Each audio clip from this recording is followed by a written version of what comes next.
नमकारो सब पावपणासो मंगलाणं च सर्वेसिं परमं भवै मंगलम्।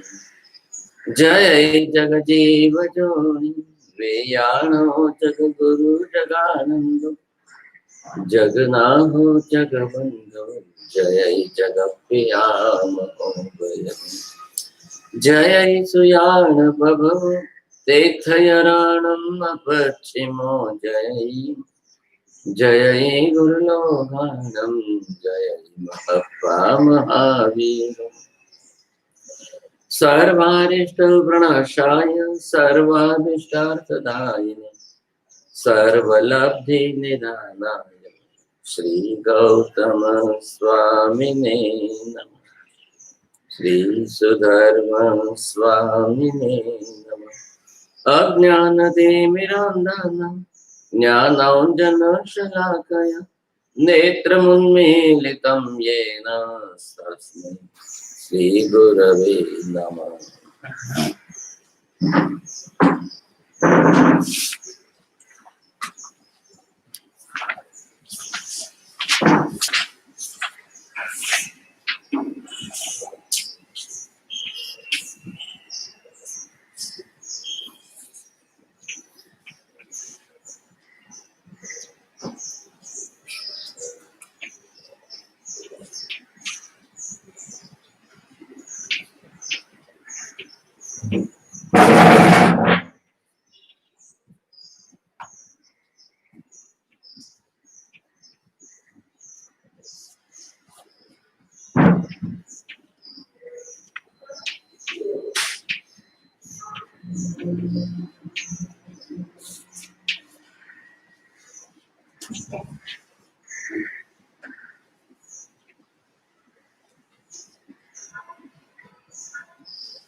जगत का व्यवहार किस रूप से चल रहा है? जगत का व्यवहार पर्याय रूप से वस्तु रूप से चलेगा। हर किसी व्यक्ति को जिसकी आवश्यकता रहती है और उसका उपयोग करता है उसके लिए आकृति प्रदान होती है। अब जब एक वस्तु बनती है, आप वस्तु को किस रूप में देखते हो, किस रूप में जानते हो और किस रूप में पहचानते हो, ये हम देखने जाए तो कोई भी वस्तु जो है, जो भी है, अब आप इसका देखने का नजरिया आपका द्रव्य रूप का है। मुख्य गौण भाव में किसको प्राधान्यता दे रहे हैं? जब आप लेने जाते हैं, खरीदने जाते हैं, लाने जाते हैं, बनाने जाते हैं, उपयोग करते हैं, तब आपकी दृष्टि किस पर रहती है? अगर आप जो है उसको गुण स्वरूप की प्राधान्यता देते हैं या आप उसको पर्याय से आकार प्रकार से देखते हैं, तो हर वस्तु के लिए द्रव्य गुण पर्याय ये प्रधान रूप से। आप फूल ले रहे हैं, तब आप फूल का रंग देखना है कि सुगंध देखनी है, किसको प्राधान्यता देते हैं, उस हिसाब से लोग देख लेते हैं, खरीदते हैं, व्यवहार करते हैं। एक साड़ी खरीदनी है तो महिला क्या देखेगी? उसका कपड़े की बनावट देखेगी, वो कितने वर्ष टिकेगी ये देखेगी, कि वो रंग रूप और डिजाइन देख लिया और काम हो गया। एक पिता ससुर जाएंगे तो वो सोना की मूलभूत गुणवत्ता देखेंगे, भी सोनू शुद्ध साचू हो जोई। लेकिन दूसरे किसी ने देखा तो गुणधर्म से देख लिया, चमक दमक अच्छी है खरीद लो। तीसरे ने देखा तब डिजाइन अच्छी है खरीद लो। एक सबकी दृष्टि अलग अलग, उस दृष्टि को क्या कहते हैं? नए कहते हैं, जो अपनी अपनी दृष्टि बनाए। अब ये जो है कौन बन गए? ये द्रव्यार्थिक नए वाले बन गए। इनको किसी भी वस्तु के लिए सबसे पहला महत्व का है द्रव्य, तो पहले द्रव्य की दृष्टि से ही उसका व्यवहार करना चाहेंगे। अब वो सामने रहेंगे परिवार के साथ। अधिकांश रूप में देखिए, कभी भी दागिना खरीदने के लिए पुरुष वर्ग अकेला नहीं जाएगा, महिलाओं को साथ ले। क्यों? कि उनकी पसंदगी बता। लेकिन पसंदगी वो करे तब भी पुरुष की दृष्टि नए की दृष्टि से द्रव्यार्थिक बनी रहती है। तने आ पसंद छे ने उभी रहे, तू तारी रीते पसंद कर। हवे हूँ तपास तो करूं पहला। तो दोनों का नय क्या हुआ? एक को पसंद करना है, एक को तपास करना है। तो इसमें किसके लिए देखना है? अब जो पर्याय न्यायवादी है तो उन्होंने क्या किया? अब वो अपने रूप में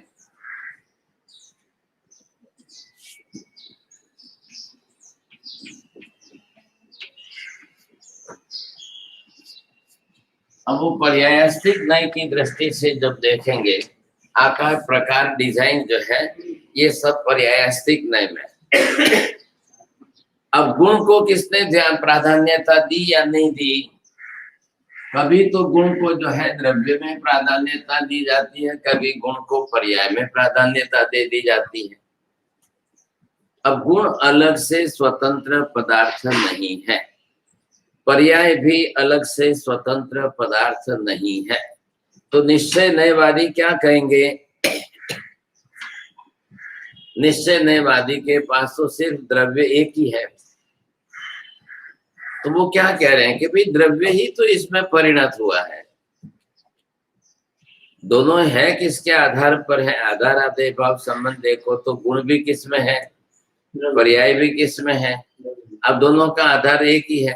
तो फिर वो बोलता है कि दूसरा और क्यों देखें? आविर्भाव तिरोभाव कदा गुण कदा पर्याय द्रव्य कस्य समावेश। आविर्भाव तिरोभाव दृष्टि से आप द्रव्य को ही देखो, पहले समझे उसका द्रव्यार्थिक नय है और निश्चय नय। जब वो व्यवहार नय की या पर्यायार्थिक नय की या गुण की या पर्याय की सर्वथा उपेक्षा करके मूल द्रव्य से ही व्यवहार करना चाहेगा, तब वो निश्चय नयवादी बन जाता है। आगे बात समझ में बोलो। जब वो द्रव्यार्थिक नय से ही व्यवहार करना चाहेगा तब वो निश्चयवादी बन जाता है। अधूरा क्यों बोलते हो आप? आधा अंश छोड़ दिया आपने, ख्याल भी नहीं आया आपको। पर्याय से व्यवहार करता है तो नहीं, पहले इसको निश्चय नहीं को बोलो। पर्याय और गुण को छोड़कर मुख्य द्रव्य, गुण को छोड़कर ये आधा अंश ये था। अब वो गुण पर्याय की अपेक्षा करता है, उपेक्षा करता है, छोड़ देता है, जबकि वस्तु पर्यायात्मक रूप में बनी हुई है। अभी आप कहते हो शरीर खाता है, आत्मा थोड़ी खाती है, लेकिन आत्मा शरीर में ही है ना। तो शरीर में रह करके क्रिया कर रही है, शरीर क्रिया नहीं कर रही है। शरीर क्रिया नहीं करता है, आत्मा क्रिया कर रही है। तो आत्मा जब क्रिया करती है तो फिर आप शरीर पर क्यों नाम देते हो? शरीर खाता है क्यों कहते हो? तब आपको शरीर मृत शरीर के रूप में ख्याल नहीं आता है। तो उसकी दृष्टि तो बनी हुई है निश्चय नयात्मक द्रव्य से। एकांत द्रव्य से ही विचारणा करना निश्चय नयात्मक व्यवहार, निश्चय नयात्मक वस्तु बन जाती। अब वो दूसरा उससे उल्टा कौन चलता है? केवल पर्यायार्थिक नय वाला।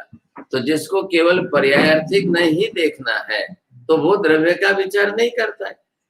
महिला को आभूषण खरीदना है तो वो डिजाइन देख रही है, उसको मूल द्रव्य सोने से कितना शुद्ध है, 24 कैरेट है कि कितने कैरेट है, उसको बोले मुझे कुछ समझ में नहीं आता, वो आप जानो। मैं तो यहाँ पर सिर्फ मुझे ये पसंद है, मैं ये खरीदती हूँ, बात इतनी सी है। इसलिए आप भी चलो साथ में, चलो पुरुष को भी लो, आप अपनी दृष्टि से देखना सही है गलत है सजा, नहीं तो फालतू फंस जाएंगे। 1 लाख की जगह 10 लाख जाएंगे, वस्तु 1 लाख की और पैसा 10 लाख चला जाएगा। ये मूर्खता तो नहीं करनी है, तो बात तो समझनी है। अब दोनों मिलकर के जो निर्णय करें, द्रव्यार्थिक से पर्यायार्थिक से, दोनों मिलकर के सही निर्णय करें, तो वहां पर जो है द्रव्य भी सोना, वो भी कितने कैरेट का माल है ये भी देख लेना है, और पर्यायार्थिक नय से भी उसको आकार प्रकार डिजाइन पसंद है वो भी देख ले, व्यवहार हो गया। ये है। अब ये व्यवहार सब जगह रहना चाहिए कि नहीं? स्वाभाविक में है, सर्वत्र व्यवहार में है, लेकिन कहाँ तकलीफ आ रही है? एक से व्यवहार करके दूसरे की गौण करना। चलो आपने थोड़ी देर के लिए गौण किया, लेकिन उसका निषेध तो नहीं करना चाहिए आपको। आप निषेध क्यों करते हो? तो नए नए क्या बनते हैं, वो एकांतिक दृष्टि से बन जाते हैं। नयों में और सप्तभंगी में फर्क क्या है, नए दूसरे नए की अपेक्षा नहीं स्वीकारता है, वो अपनी ही बात को पकड़ के रखता है। सप्तभंगी में विशेषता क्या है, एक भंग दूसरे भंग की अपेक्षा दिखाने के लिए स्यात् शब्द का प्रयोग करता है। अब बोलो, समझ के बोलना। एक भंग दूसरे भंग की अपेक्षा को दिखाने के लिए स्यात् भंग की अपेक्षा खड़ा स्यात् शब्द का प्रयोग करता है। लेकिन नए इसका इसको क्या कहते हैं, क्या जो हाँ साध्वाद बोलो, सप्तभंगी बोलो, इसका उल्टा बोलो दूसरा। एक नए खुद की अपेक्षा कोई प्रकट करता बता, दूसरे की अपेक्षा नहीं रखता वो। एक नए दूसरे नए की अपेक्षा नहीं रखता है और खुद की अपेक्षा को पकड़ के रखता है। ये हो गया नए बात, बिल्कुल जो है अलग ही बात हो गई दोनों में। अब यहाँ पर क्या है कि स्यात् शब्द, अब स्यात् शब्द ला करके किसके साथ जोड़ो, जिस नहीं जिस द्रव्य को ले रहे हो उसके धर्म को आप सिद्ध कर रहे हो। वाक्य रचना आप कैसे करेंगे, इधर देखिए। अब आपने ये क्या किया, ये लिखा स्यात् शब्द,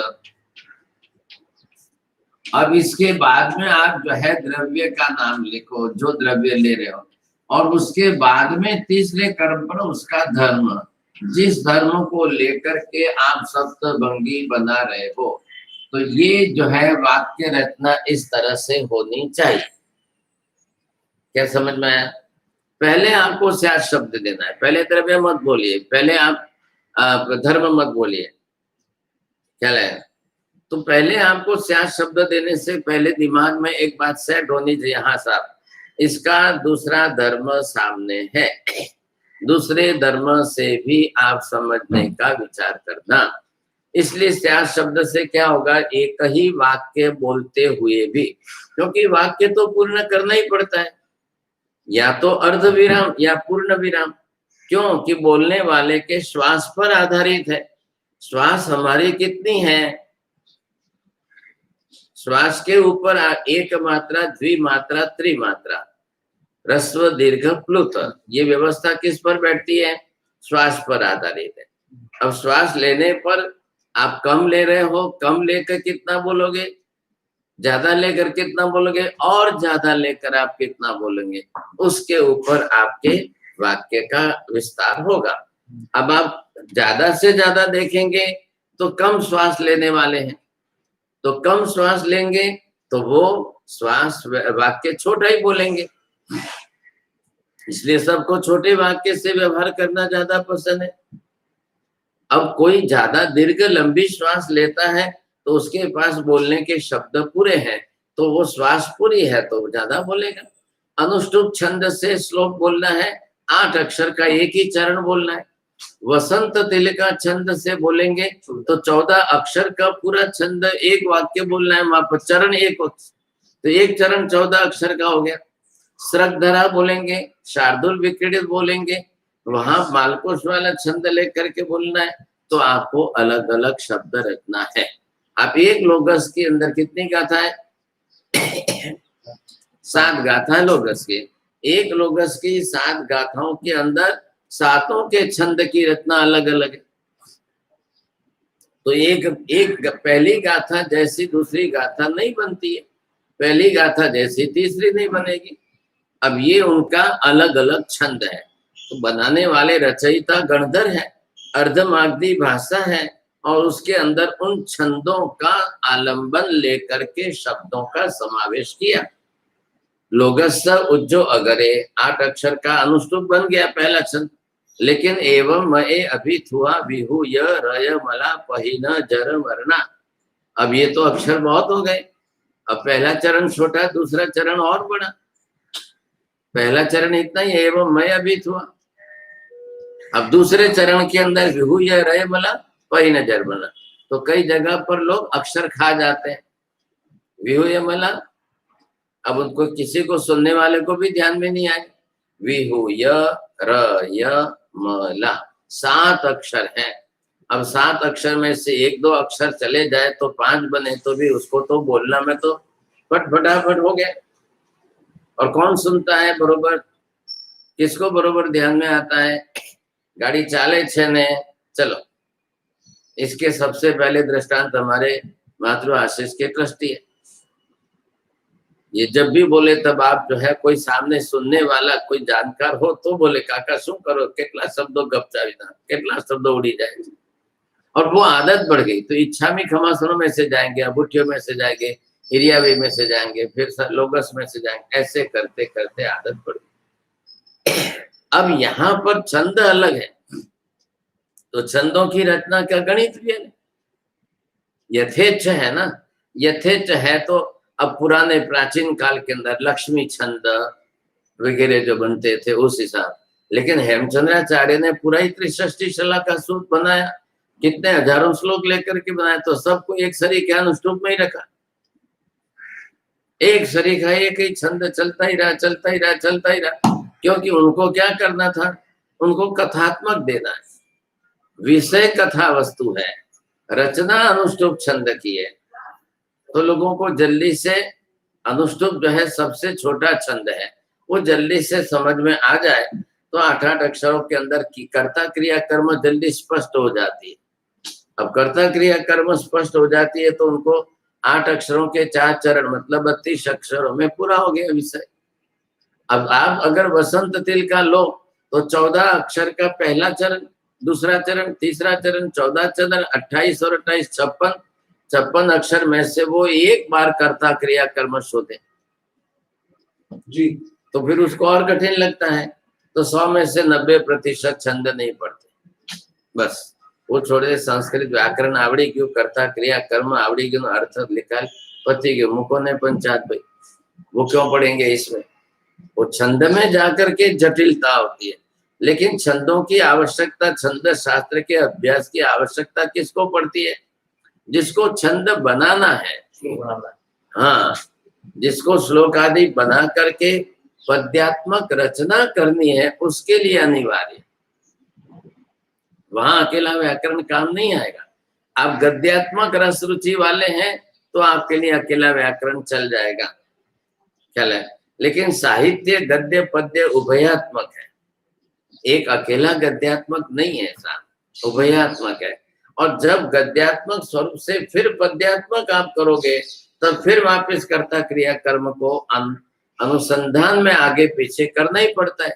तब आप अन्वय करके अर्थ करोगे, तब आपको ख्याल आएगा कि कहाँ कर्ता क्रिया कर्म कैसे। गद्यात्मक में सीधा है, फटाफट सीधे आप कर्ता क्रिया कर्म जोड़ते जाओ, वाक्य रचना करते जाओ, वहां आपको कोई तकलीफ नहीं। पद्यात्मकता में आपको प्रश्न खड़ा हो रहा है, ये बात समझ में आनी चाहिए, समझेगा।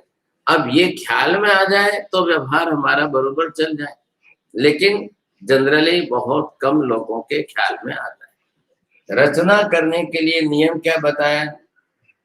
आप नहीं तो द्रव्य का नाम नहीं दोगे तो अकेले धर्म का नाम देने से भी फायदा नहीं है। श्यान नास्ती, तो श्यान नास्ती में अरे नहीं है, नहीं है, नहीं है, लेकिन क्या नहीं है? हमेशा समझदार बुद्धिमान व्यक्ति को वाक्य प्रयोग कैसा करना चाहिए? अनुसंधान जुड़ा हुआ हो, विषय संबंध बना हुआ हो, कर्ता क्रिया कर्म स्पष्ट हो, सुनने वाले को असमंजस में पढ़ के वापिस प्रश्न करना पड़े और फिर उसको अपना वाक्य अधूरा समझ के खोलने के लिए आगे पीछे का जोड़ना पड़े, तो वो मूर्ख कहलाता है। आप समझ में आ रही है बात? हर किसी को व्यवहार में समझना चाहिए। जेने गुजराती भाषा में कहेवाय कि हाथ पंग टांग बधी जोड़ी तो बोलो भाई। शू तमने हाथनी खबर नथी, पगनी खबर नथी, एकला घरनु कहीं पण बोलो छो, तो वो जब बोलना है तो किसके सामने बोलना है? सुनने वाले के सामने बोलना है। सुनने वाले के सामने क्यों बोल रहे हो? व्यवहार आपका उनके साथ है तो आपको वाक्य रचना करनी है। तो वाक्य रचना सही ढंग से जिसको करनी नहीं आए तो वो 2 बार 3 बार बोलेगा ही बोलेगा, फिर सामने वाला पूछेगा, फिर पूछेगा तब वापस खुलासा कर। अब वो शॉर्ट टेम्पर आदमी होवे तो 1 सेकंड में कसाई किए सिवाय उसके साथ विकल्प नहीं। अब समझदार को क्या करना है? या तो छोड़ दो बात, या तो सुनो ही मत, या सुन करके चुप रहो, वो चुप रह करके कोशिश करो कि वो अभी उसके दिमाग में से पूरा अनुसंधान विषय का संबंध निकल करके बात करने की वो कोशिश करता है, देख लो आप, उसकी बौद्धिक बुद्धि इतनी है, बौद्धिक क्षमता उतनी है, तो वो बेचारा खुद वापिस जो है अपने ही शब्दों पर जाएगा। जब आप चुप रहोगे तब वो वापिस वो सोचेगा वो बोली तो बेवफन, तो वापिस वो उसके अंदर से, जब तक आप प्रश्न नहीं करोगे, अगर आप समझदार है चुप रह गए तो, नहीं तो सामने उसके जैसा ही कोई मिल गया तो वो भी उतावलीपन के अंदर, जल्दीबाजी के अंदर, तो वहां पर क्लेश कसाय जल्दी होता है जी। कसाय शमन के लिए सामने विकल्प आपके पास है, आप चुप रहकर मौन रह करके आप उपेक्षा करिए, ताकि अनुसंधान जोड़कर बोले तो ठीक है, नहीं तो आप छोड़ दो बात, बाद में जब होगा तब समझेंगे। कोई भी जीव सामने कितनी क्लेश कसाय की परिणति वाला है, ये आप समझ लीजिए जल्दी। व्यक्ति को पहचानने में सबसे बड़ी आवश्यकता इसी की रहती है, नहीं तो आप व्यवहार करते समय पूरी जिंदगी झगड़ते जाओ, बोलते जाओ, झगड़ते जाओ, बोलते जाओ, ये कभी भी समझदार व्यक्ति का लक्षण नहीं है। तो स्यास शब्द पहले लगा दो, स्यास शब्द पहले लगाकर सामने द्रव्य का नाम रख लो, और द्रव्य के नाम से मतलब आपने रख लिया, तो उसके बाद में उसका धर्म जोड़ दो, बस हो गई वाक्य रचना। अब ये उसके साथ में आपको ये वाक्य रचना जब आपने की, तो इन तीनों के साथ में जोड़ करके आपने एक वाक्य तो बनाया, स्वद्रव्य क्षेत्र काल भाव। दूसरा तुरंत बनाइए, पर द्रव्य क्षेत्र काल भाव। ये पद्धति है। एक वस्तु अपने आप में जिस तरीके से जिस रूप में है, वही वस्तु पर रूप में पर स्वरूप से नहीं जी। ये द्रव्यानुयोग की पद्धति, और इसमें न्याय को जोड़ा। अब न्याय बीच में आया व्यवस्था में। तो आज भी जाइए आप, न्याय तंत्र के अंदर जो ज्यूरिडिक्शन सिस्टम चल रही है, वहां पर वकील आदि जो होते हैं, वो पहले उनको यही सिखाया जाता है, first statement from our side, then take the immediately opposite statement from the other party. ये उनको पहले सिखाया जाता है, पढ़ाया जाता है, वहां की पद्धति है। मतलब क्या बोलना? हाँ, तो पहला आप स्वद्रव्य क्षेत्र काल भाव का अपना विधान कर दो, और फिर पर की दृष्टि से अब उल्टा है वो भी सोच लो, ख्याल है कि नहीं? ये उनको बताया जा रहा है, कहा है भाई आपने जो दिया बोला, सामने वाला क्या रिएक्ट करेगा, आपने जो बोला उसमें उल्टे पक्ष वाला सामने वाला क्या कहेगा, ये आपको सोचना चाहिए, बोलना चाहिए, समझे कि नहीं? इसलिए आप पार्लियामेंट में जाओ तो वहां पर पक्ष विपक्ष दोनों की व्यवस्था है। विधानसभा में जाइए, संसद में जाइए, तो वो भी न्याय की दृष्टि से बनी हुई है। तो वहां पर भी एक सत्ताधारी पक्ष है कि जो रूलिंग कर रहा है, देश चला रहा है, और एक सामने विपक्ष है। भले ही हो भाई, दुश्मन थोड़ी है। हम बैठ करके एक बिल पास बनाने के लिए दोनों एक दूसरे पक्ष से विषय पर विचारना जरूर करेंगे। आप भी रखिए ना मत, तो दोनों को होमवर्क करना है। इनको भी दिया गया काम, आपको जब पास पहले जो है मुद्दा रखना है, तो मुद्दा रखते समय उसके स्वपक्ष में जितने आते हैं सब दो। तो वो लोग भी तैयार करने के अंदर पहले देखेंगे, हम ये बात रखेंगे तो विरोधी क्या कहेंगे, हम ऐसा रखेंगे तो विरोधी क्या कहेंगे। उनको भी पहले ये कहा गया है, तो दोनों तरफ का विचार। लेकिन अब सबकी बुद्धि होती है कि नहीं होती है, क्या लगे? वहां बुद्धि का माप तो पहले है, आप कितनी तैयारी पूर्वक बोल रहे हो, वही व्यक्ति वहां पर ज्यादा टिक पाएगा, बोल पाएगा। भूतकालीन अनुसंधान जोड़ करके बोलने के लिए जवाब देने की तैयारी रहती है। अब कुशल कौन है? भूतकाल के प्रमाण सब अपने जेब में रखे, पहले बोले नहीं, पहले अपना विधान करे, और जब सामने वाले विरोध करेंगे तो फटाफट अपने हथियार जो है जेब में जो छिपाए गए हथियार है वो निकालेगा।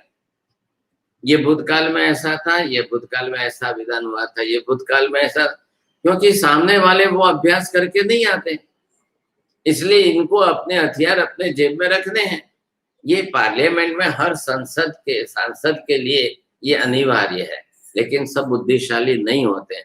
वहां पर भी वही है, व्यक्ति जब अपनी बुद्धि को गौण करके स्वभाव को प्रदान करके वहां पर भी चिल्लाना करना, बोलना करना, स्वभाव में आकर के फटाफट कुछ भी फेंकना मुंह में से, तो वो पकड़े जाते हैं क्या, और पकड़े जाते हैं मतलब दुनिया में सबके सामने आते, सब लोग समझ जाते हैं कि देखो भाई ये कैसा बोल रहा है, देखो इसमें कितनी अक्ल है, समझ लो, और ये इसमें इतनी अक्ल नहीं है, तो जनता उसको पप्पू की संज्ञा भी दे देती कि वो बेचारा है भले 50 साल का है लेकिन अभी 5 साल के पप्पू जैसा बोलता है, तो दुनिया तो समझती है ना। तो ये चल रहा है। तो यहाँ पर भी आपको ये देखना है स्व पक्ष में क्या है, पर पक्ष में, क्योंकि एक धर्म जो भी आएगा तो उसका प्रतिस्पर्धी धर्म तो होना ही होना है। आपने सिक्का लिया, एक साइड से दिखाई दिया तब, और फिर पीछे की साइड में क्या है, ये हमेशा होना है। हमेशा हमारी दृष्टि क्या है, हम सामने का स्वरूप देखते हैं, अब पीठ के स्वरूप पर कौन देखते हैं, और पीठ किसको दिखाई देती है, तो आप दर्पण के सामने जा करके थोड़ा घूम करके देखेंगे तो पीठ भी दिखाई देगी, लेकिन ये दृष्टि होनी तो चाहिए ना। स्वधर्म से धर्म जो भी लिया तो द्रव्यगत है और अन्य द्रव्यगत भी है।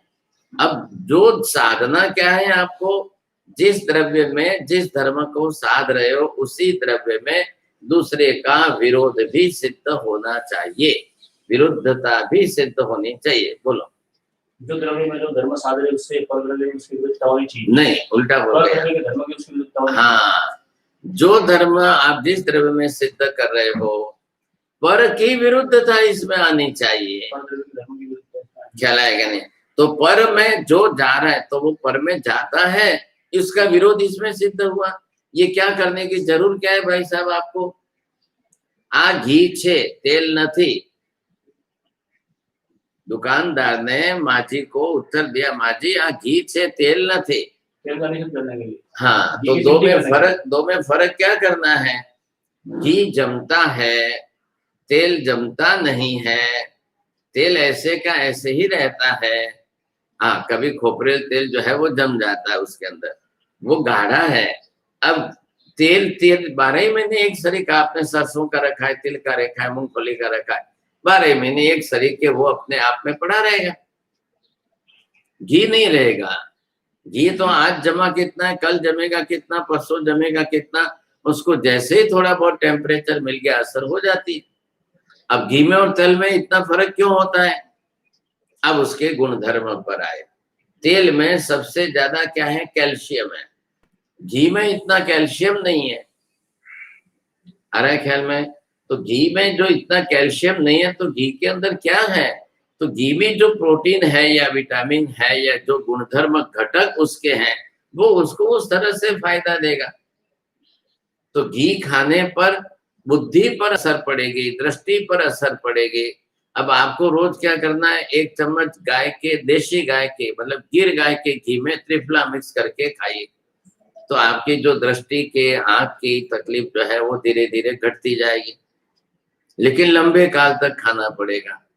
क्या है, अब आपको क्या करना है कि तेल नहीं खाना है, और जो भी तेल आज खाने हैं तो वो कौन से, रिफाइंड, बहुत मुश्किल है साहब, क्या लगेगा। तो ये समझ करके चलिए, तेल घटक है, तेल भी औषधि है, तो हमारे शरीर में जो है कैल्शियम की कमी न रहे इसके लिए आपको तेल खाना अनिवार्य है।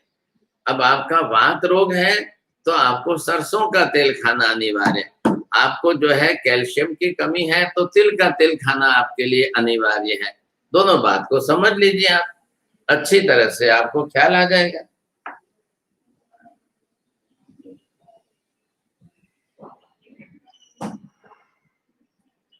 मैं अभी आप सुन रहे हैं, मैंने पर्यायस्तिक बोला है क्या, मैंने ये लिखो लिखा भी क्या है, पर्यायस्तिक, लेकिन बोलता हूं मैं पर्यायार्थिक, इच्छा में हाँ, बोलने में ये हो रहा है।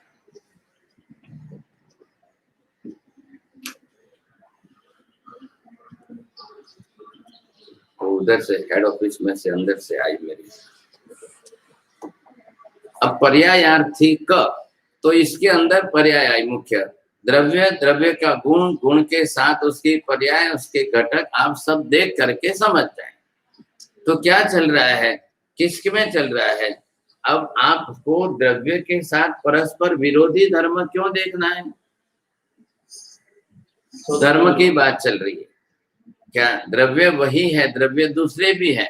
अब द्रव्य स्वजाति है, परजातीय है, जो भी है, तो यहाँ पर द्रव्य का स्वरूप जो भी, तो पर द्रव्य से हो या पर गुण से हो या पर पर्याय से भी हो।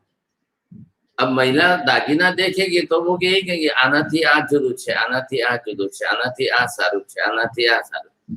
वो सब में यही देखेंगे लोग, सब देखेंगे। तो उनको क्या देखना है? वो पर्याय देखेंगे, तब एक से दूसरे का भेद करेंगे। तो एक से दूसरे का भेद करने में पर से उनका भेद आना चाहिए, विरुद्धता बरोबर बैठनी चाहिए। तो परस्पर विरुद्धता कैसे बैठेगी? पर द्रव्य में जो धर्म है उसका विरोध इसमें आने से स्पष्टता हो गई। ये क्या जरूर पड़ी? स्वद्रव्य स्वरूप से ये होते हुए भी पर द्रव्य स्वरूप से नहीं है। तो दुकानदार ने माझी को कहा, ये घी है, ये तेल नहीं है, या ये तेल है, ये घी नहीं है। बस ये इतने अर्थ से उनको स्पष्ट करने से क्या हुआ?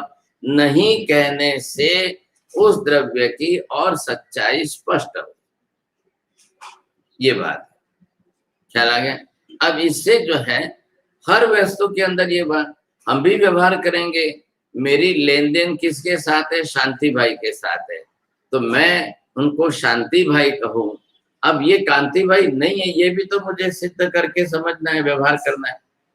कांति भाई भी मेरे साथ बोलने चालने के व्यवहार में रोज आते हैं, लेकिन लेन देन मेरा शांति भाई के साथ है। तो मैं जब दूं या लूं, उस समय मुझे ये स्पष्ट बोध होना चाहिए, आ शांति भाई ज छे, कांति भाई नथी। बस अब ये आपको स्पष्ट करना है जी। तो जब आप इसको लेंगे, आत्मा छे, अब आपने प्रश्न खड़ा किया, तो वहां पर आपको कौन सा देखना है? स्वद्रव्य क्षेत्र काल भाव, अपर द्रव्य क्षेत्र काल भाव का अभाव, ये आप दोनों देख रहे हो। तो 9:30 पर 25 सेकंड पर जो बोल रही है कि शायद अस्थि आत्मा जीव छे, तो वो बरोबर बोल रहा है? तो बरोबर बोल रहा है? नहीं, अभी वापिस आप बरोबर ध्यान से कहो। तो उसको पर का अभाव लेना पड़ेगा। जीव छे, मर्या नथी। बोलो, अब दो में फर्क आया? बरोबर 9:30 की 25वीं सेकंड उस समय का उसका विधान। अब उस विधान में जीवे छे, मर्या नथी। तो आधा आधा बोलते, जीवे छे इतना बोलने से पूरा नहीं होता है, मर्या नथी है क्या बोलू पड़े? शंका न रहे आपको, बिल्कुल दृढ़ता है, स्पष्टता है, बरोबर हूं जोई रहो छु, आज उत्तर छे। आया ख्याल में? ये स्पष्टता आनी चाहिए। अब ये स्पष्टता लाने में सादृश्यता कई बार जो है भ्रम पैदा करती है। ख्याल आया कि आप रास्ते पर चल रहे हो, दूसरे बस में, गाड़ी में जा रहे हैं, टैक्सी में जा रहे हैं, किसी ने आपको देखा तो वो अपने पास वाले को कहेंगे, भाई हाँ एज महाराज काले आपने क्या भरवाया था, एज महाराज। तो वो दूसरे कहेंगे ना ना ये छेद नहीं। अरे मैं जोया ने समझे कि नहीं, काली रानी ना चश्मा था तो बरोबर जो भी देंगे, ए ज सिद्ध करने के लिए उनके पास जो समानता है वो बताएंगे। बीजा नथी ये कहने के लिए भी उनको समानता देनी है। ख्याल है कि नहीं? अब आप लोच करके गए, सुबह गए तब लोच नहीं किया था, और दोपहर की गोदी में गए तब आप लोच करके गए, तो बहराने वाली महिला जो है वो भ्रम करेगी कि नहीं? सुबह गए थे, आपको बहराया था, अभी आए तो वो महिला पूछे, बाप जी क्या थे आवे छो? और आप जब बोलेंगे तो या तो भाषा के अंदर शब्द स्मृति, उच्चार स्मृति, कोई ना कोई उनकी स्मृति स्मृति को जगा दे, मति स्मृति को जगा दे, तो आपको तुरंत ख्याल आ जाएगा। बात इतनी सी है, ये समझ करके चलिए। जगत का व्यवहार जो है वो चल रहा है। अब आप क्या करो कि व्यवहार करते समय इधर आपको मूल द्रव्य से और इधर पर्याय से, तो ये क्या हो गया दोनों के अंदर, इसके लिए हो गया ये द्रव्यार्थिक नय हो गया, इधर हो गया पर्यायार्थिक नय हो गया। तो दो में से गौण मुख्य भाव किसका है? तो पहला भंग जो बनाए वो स्याद अस्ति आत्मा। अब कौन सा चल रहा है? अस्ति धर्म को लेकर के व्यवहार किया जा रहा है। अब वो दूसरा भंग वाला तुरंत पर्याय में चला जाएगा। आप द्रव्य की दृष्टि से बोल रहे हो और वो पर्याय की दृष्टि से बोल रहा है। महिला को आभूषण पर्याय की दृष्टि से खरीदना है, पुरुष को आभूषण उसके द्रव्य के स्वरूप से बताना है। बात इतनी सी है। तो दोनों ही अलग अलग तरीके से व्यवहार करेंगे।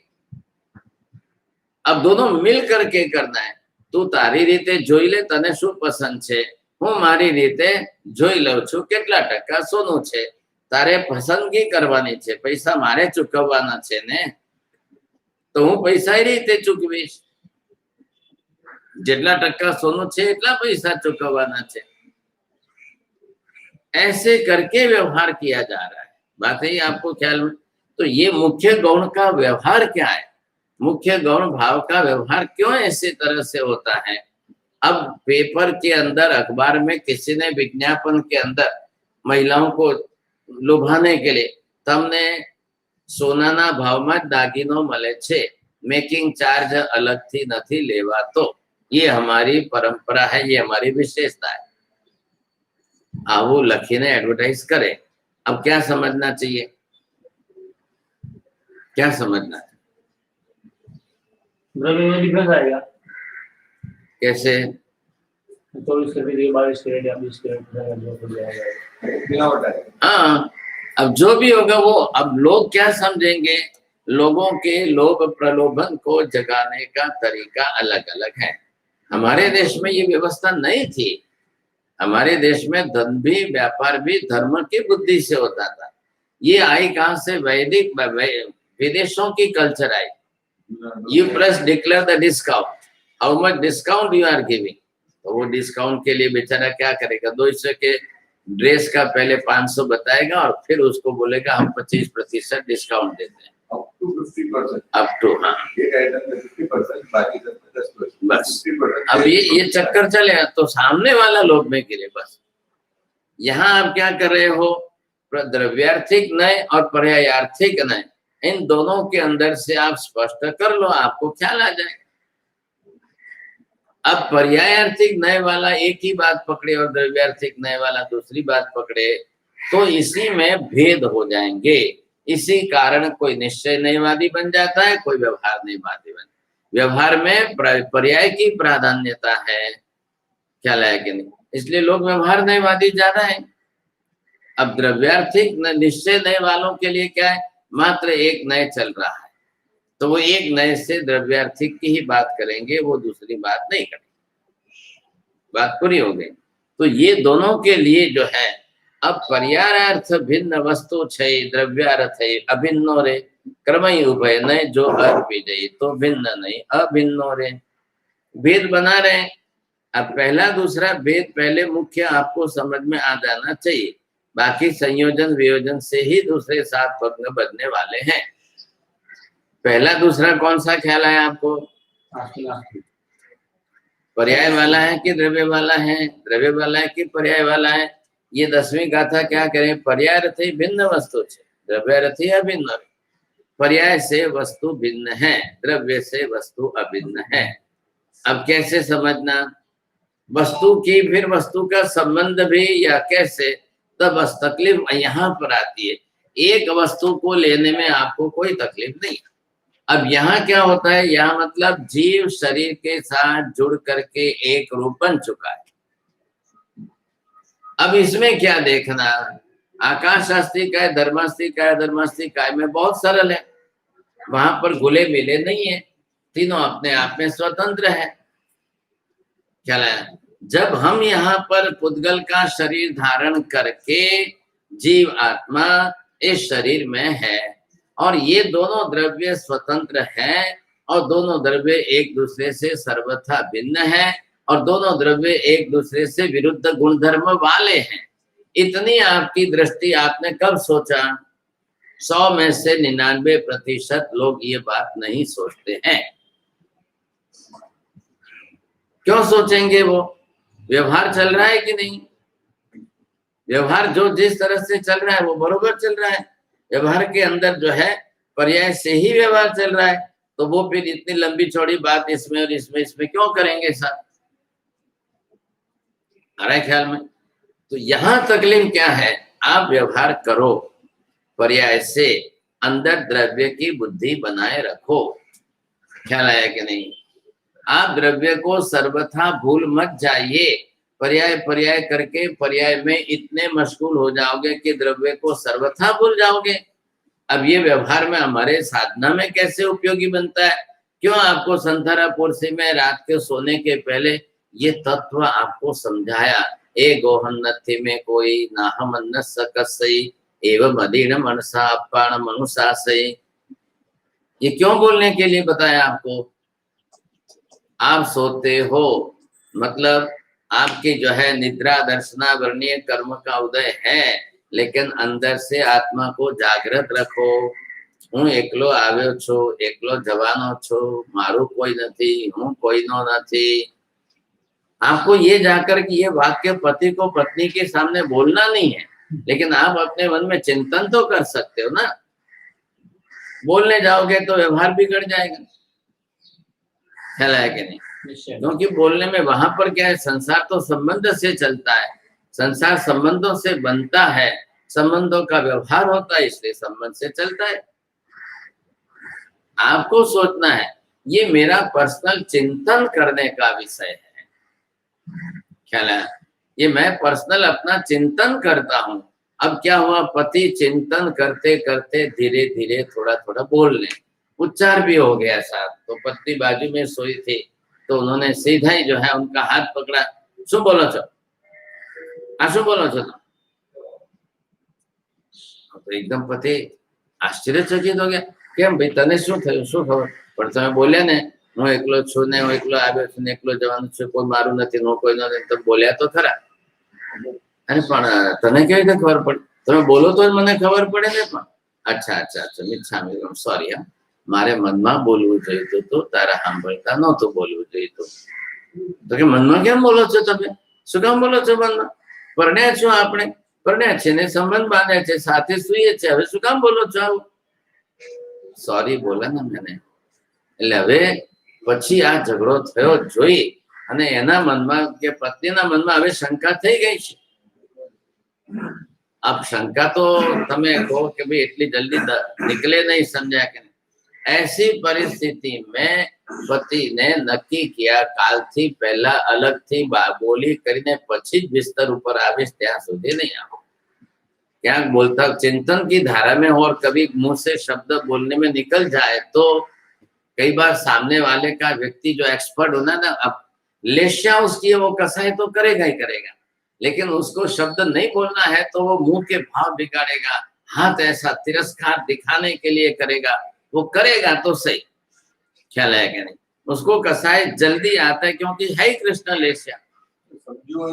पर समझू होवे तो ने, હવે તમારી સામે તમારી મોઢું બગાડીને, હાથ પછાડીને, આમ તેમ કરીને, આંખો આમ કાઢી, બધા વ્યક્ત જો કાયિક કસાય વ્યક્ત કેવી રીતે કરવો, વાચિક કસાય વ્યક્ત શબ્દોમાં થાય અને માનસિક કસાય તો દુર્ભાવમાં થવો જ જોઈએ। આ વસ્તુ છે અને એમ કરીને એને જે છે ડોમિનેટિંગ નેચર બનાવીને જીવવું હોય, સમજાય કે નહીં? अब वो बेचारा आधीन है कसाय की वृत्ति और कलह की प्रवृत्ति, अब उसके सिवाय दूसरा रास्ता नहीं है। तो ये आप अपने मन में अंदर चिंतन करो। ये क्या है? द्रव्यार्थिक नय है।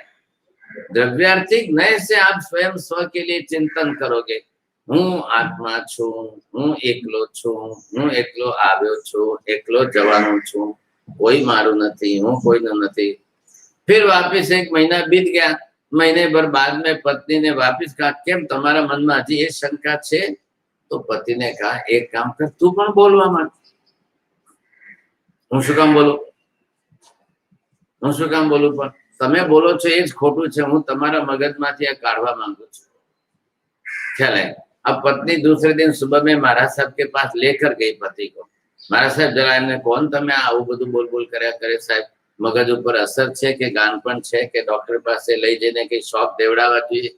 महाराज साहब ने द्रव्यानु योग समझाते हुए दोनों को कहा, आ जो स्थानथारा पोरसीમાં આ લખેલું છે, અને તમે પણ એક આત્મા છો બેન, આ પણ એક આત્મા સ્વતંત્ર છે।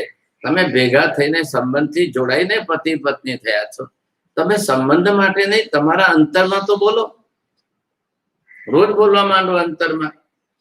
अब महाराज साहब ने समझाया तो पत्नी के दिमाग में 50% तो बात बैठी।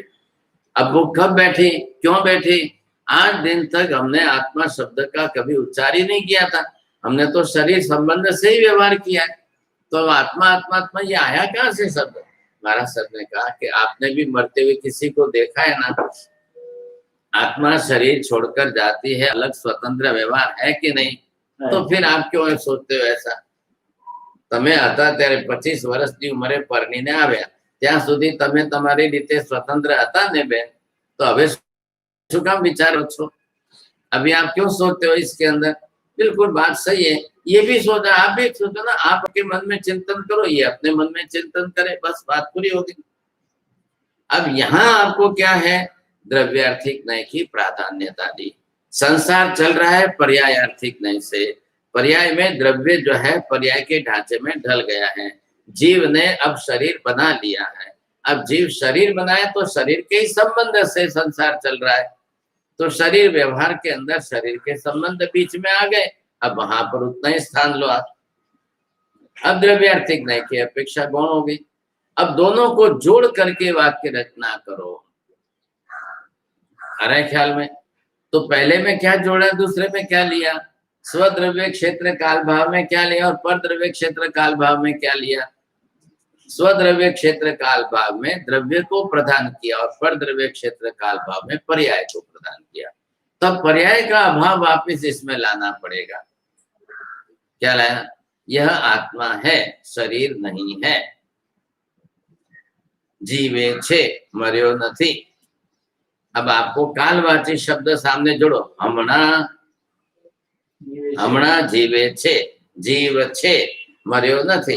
तो ये हमणा एक वर्तमान काल जो है, जितना देना है तो वो वर्तमान काल उनके लिए वहां पर 1 सेकंड का 2 सेकंड का जितना है उतना ही है, वही लेना है उसमें प्रधान रूप से, तो दूसरी बात नहीं करनी है ऐसा।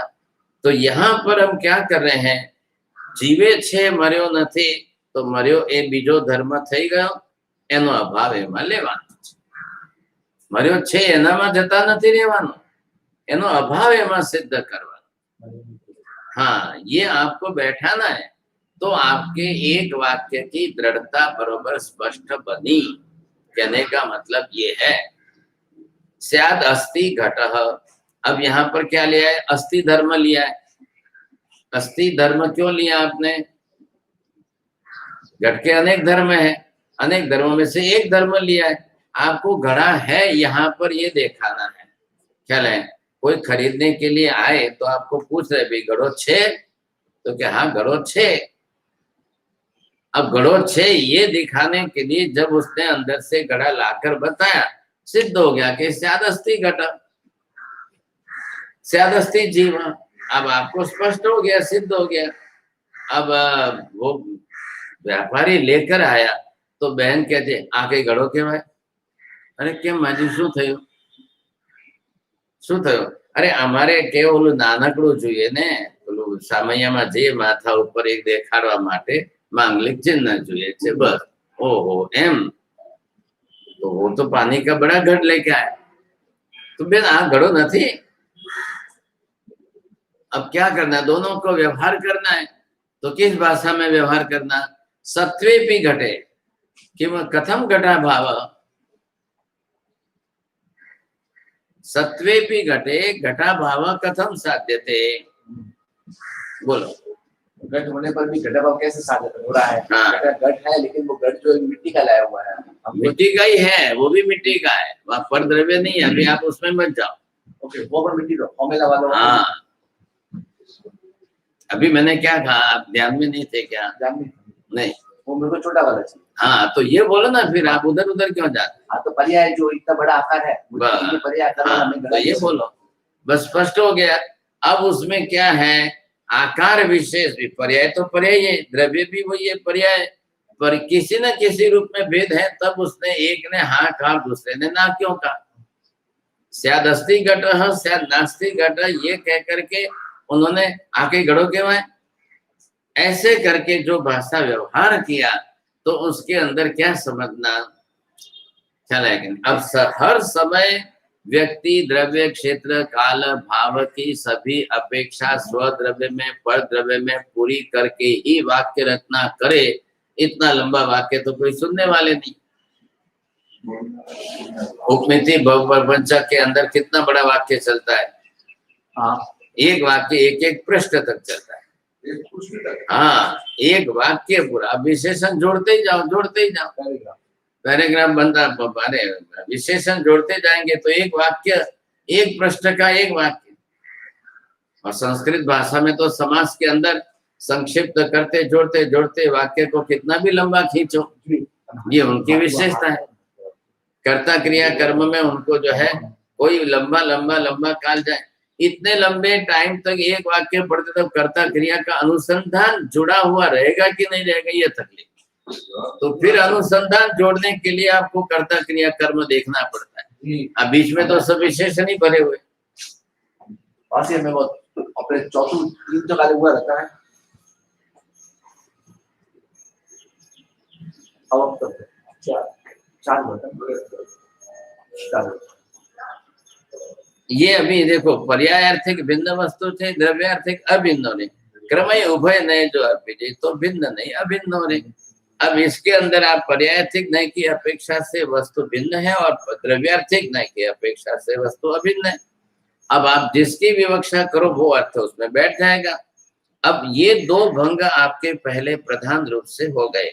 अब इसके अंदर आप तीसरा भंग, चौथा भंग, कैसे अवाच्य कैसे बनता है, अवाच्य क्यों बनता है? बेमती कोई तो बोलो जेठा। अवाच्य वो अवक्तव्य है। एक शब्द में वर्ण विहार कथन नहीं वे, क्योंकि नित्य है नित्य। आप दोनों गलत बोलो, आप समझ के बोलो।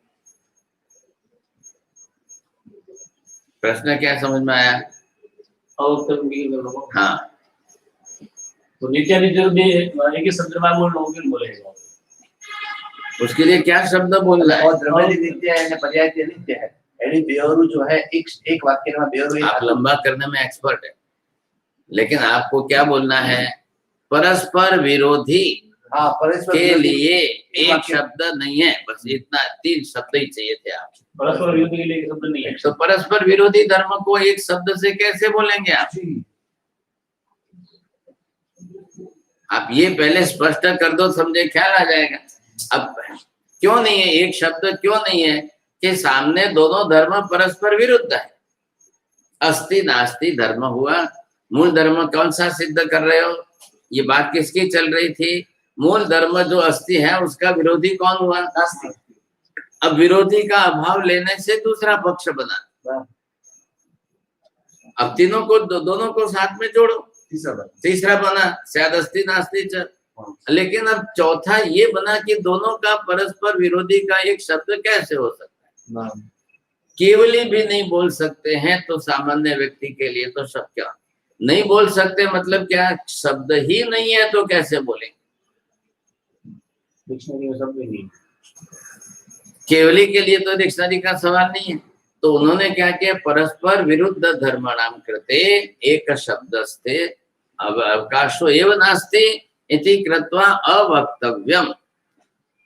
आप दोनों परस्पर विरोधी को एक शब्द से नहीं बोल सकते हो, क्या लगेगा?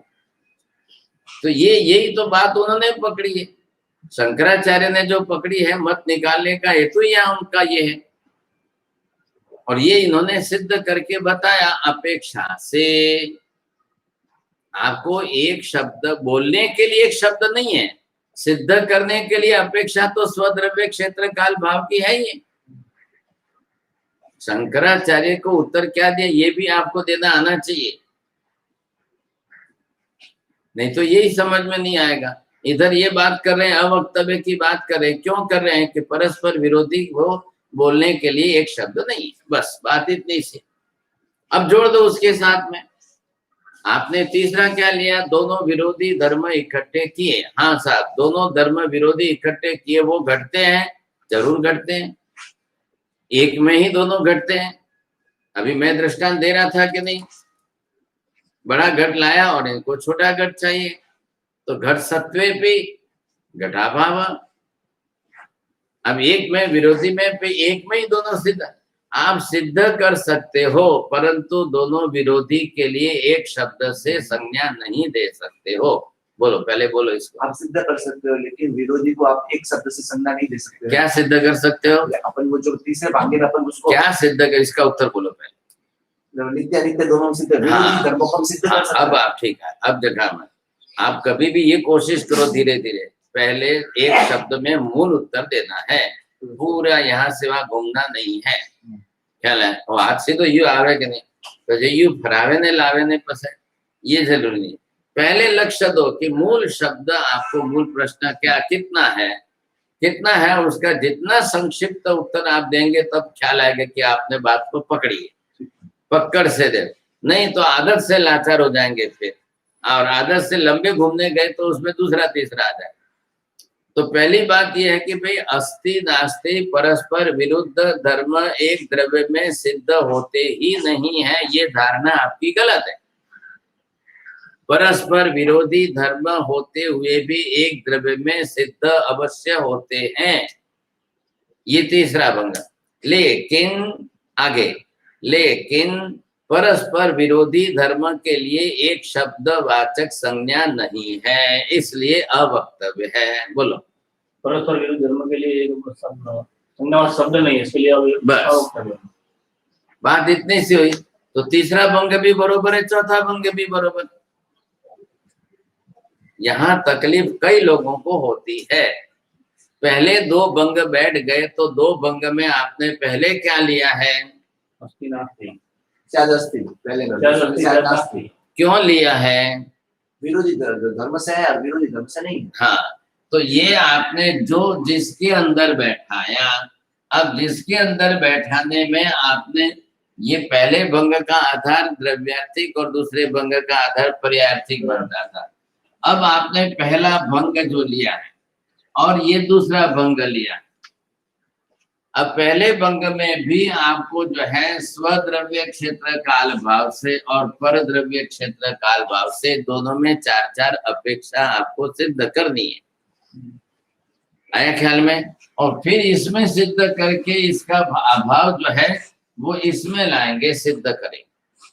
अब ये दोनों को आपने मिला दिया, अब ये तीसरा भंग हुआ, तो दोनों को मिलाने से स्याद अस्ति नास्ति, एक वाक्य में आपने इकट्ठा किया, स्याद अस्ति नास्ति से घटा, तो सामने द्रव्य तो दे रहे हो ना, तो एक द्रव्य में परस्पर विरोधी धर्मों का सिद्ध होना संभव है।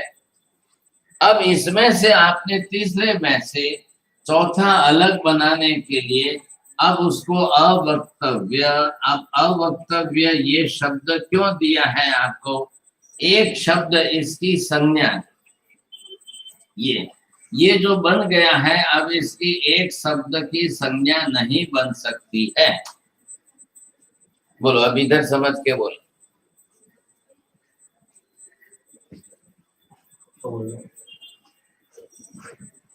शायद अस्ति, चलो बनाओ, शायद नास्ति, परद्रव्य के पीछे शायद ना, परद्रव्य के पीछे स्वद्रव्य स्वकाल स्वभाव से द्रव्य वो शायद अस्ति है, परद्रव्य परक्षेत्र परकाल फल भाव से जो है नास्ति है।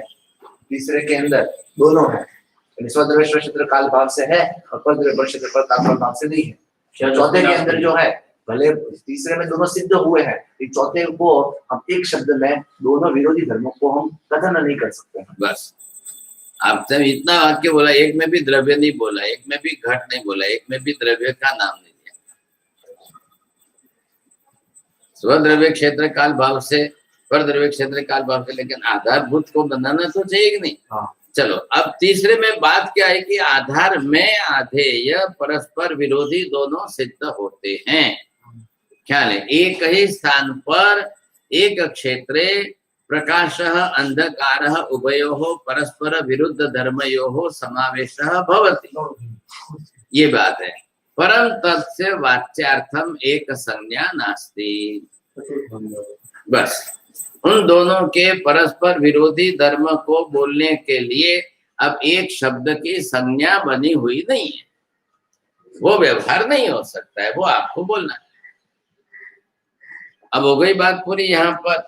अब इसको पहले सामने लो, अब आपने इसको सामने लिया और ये तीसरा बना हुआ है।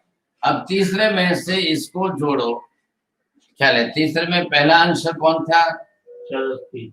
हाँ, एक धर्म जो था स्याद अस्ति, तीसरे में से आपने लिया, एक धर्म ले करके अब आपने तीसरा लो, ये चौथा लो यहाँ पर, तब जाकर के वो मिल करके ये पांचवा बन गया।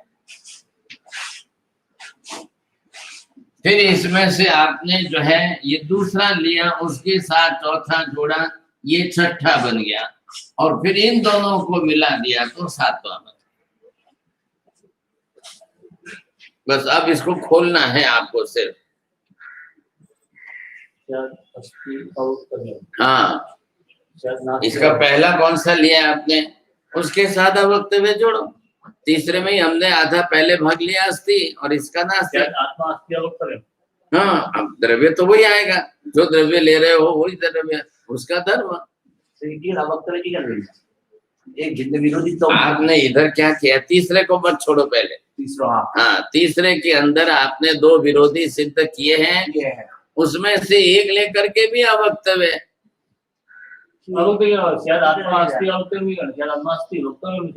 इसको जोड़ो ना भाई साहब, अस्ति नास्ति इकट्ठा करके उसमें से एक बनाने जाओ तो भी तीसरा भी भरा हुआ है। आपने ये सिक्का लिया, अब इस सिक्के को उल्टा किया और इस सिक्के को सीधा किया। अब आपको इस सिक्के को सीधा करो या उल्टा करो तो भी ये 2 रुपए का सिक्का 10 रुपए का बन जाएगा। तो क्या तकलीफ है आपको बोलने में? तो बोल रहा आप इधर से भी देखोगे तो 2 रुपए का लिखा है, इधर से भी देखोगे 2 रुपए का लिखा है। आपने तीसरे भागे में से एक भागा निकाल रहा है। तीसरे में ज्यादा अस्ति नास्ति बन गया ना विरुद्ध। अब 2 का एक शब्द नहीं है, तो 2 में से भी एक को लेंगे आप, तो दूसरा साथ में जुड़ा हुआ तो है ना। तो मैंने यही तो कहा आपको। अब इसका उल्टा करेंगे तो तीसरा भांगा पकड़ के रखो। मैंने सीधा एक का मैं तो नहीं बनाया, तो आप उधर सोच रहे हो, पहले के साथ में अवक्तव्य जोड़ रहे हो। हाँ, अस्ति नास्ति है ये, उसमें से एक अंश लेकर के आपको ये बोलना है। नहीं, बस मैंने બે ગયો આપણે સ્યાદ નાસ્તિ વક્તવ્ય પછી અમુક બોસનો ભાગો સ્યાદ નાસ્તિ વક્તવ્ય અમુક ચટ્ટ ભાગો પણ મારો પ્રશ્ન હોય બરાબર અરણી પણ ઠાપડી નહીં ઠાપડી પણ મેં કીધું સ્યાદ અસ્થિ વક્તવ્ય की करे आत्मा है तो क्यों नहीं बोलेगा? ये पहले तीसरे को तो बोलते नहीं आप। तीसरा स्याद अस्थि नास्ति, तो स्याद अस्थि नास्ति में अकेले अस्थि का वाचक भी शब्द नहीं है। जब परस्पर विरुद्ध धर्म इकट्ठे कर लिए उसमें से भी एक स्याद अस्थि का अकेला शब्द भी लेना है तो वो भी नहीं है। अकेले स्याद नास्ति के लिए बोलना है तो वो भी नहीं है, और दोनों इकट्ठा करके बोलने जाओ तो वो भी नहीं है। अब पहले में मत जाओ, लिया हुआ है तीसरा लिया है तो तीसरे में से ही पकड़ बना के रखो। तीसरा के पास पूरा नहीं ले लिया। अरे भाई पूरा है, पहले देखो पूरा। स्याद अस्थि नास्ति परस्पर विरोधी धर्म को इकट्ठे कर लिए। अब इधर देखो, इधर आपने प्रकाश और इधर नीचे अंधकार, अब लिया दोनों साथ में एक साथ दिख रहे हैं। अब उसमें से एक को लेकर के अस्थि बोलना कि दूसरे को लेकर के नास्ति बोलना। प्रकाश और अंधकार ये दोनों जगह पर एक साथ में है। अब ये आपने जो है दीपक बनाया है, अब इस दीपक के नीचे यहाँ पर और ये यहाँ पर, अब ये यहाँ पर प्रकाश सत्व, ये अंधकार सत्वम। अब ये दोनों साथ में पकड़ो, अब दोनों साथ में पकड़ करके फिर अब इसमें से बोलो कि अकेला प्रकाश है, उसके लिए भी शब्द नहीं है। और अकेला अंधकार है उसके लिए भी अवक्तव्य। आप ये पहले इधर छोड़ो, उधर में मत जाओ। आप पहले भंग में चले जाओगे तो अकेला वही पकड़ोगे। बोलते ये हो और पकड़ते वो। मैं तो अंधा हूँ। क्या लाया? आप ये कह रही आप ये प्रकाश से अंधकार में ही रहना, दीपक के ऊपर प्रकाश है, ऊपर मनुष्य जिंदा है कि मरा है? अब जिंदा मरा ये परस्पर विरोधी हुआ। और उसमें से अपन तो नहीं बोल सकते जिंदा है, नहीं बोल सकते। जिंदा मरा, अब वो क्रिटिकल टाइम है आपको। हाँ ख्याल है क्या? हाँ तो क्यों डॉक्टर को बुला रहे हैं? वो सर्टिफिकेट क्यों देगा? आपको नहीं समझ में आता है? तो उधर से ऑफिस में से जवाब है, डॉक्टर तो निकल गए, आपको समझ में आता है, आप बोलो सर। तो तीसरा भंग मिक्स किया। हाँ जीवे छे નથી જીવતો। अब जीवे छे तोय केवी રીતે હા પાડો, નથી જીવતો તો ના કેવી રીતે પાડો, ને જીવે છે ને નથી જીવતો બેનો હું કેવી રીતે હા પાડો? ये प्रैक्टिकल व्याख्या लो ना आप सीधे अर्थ में।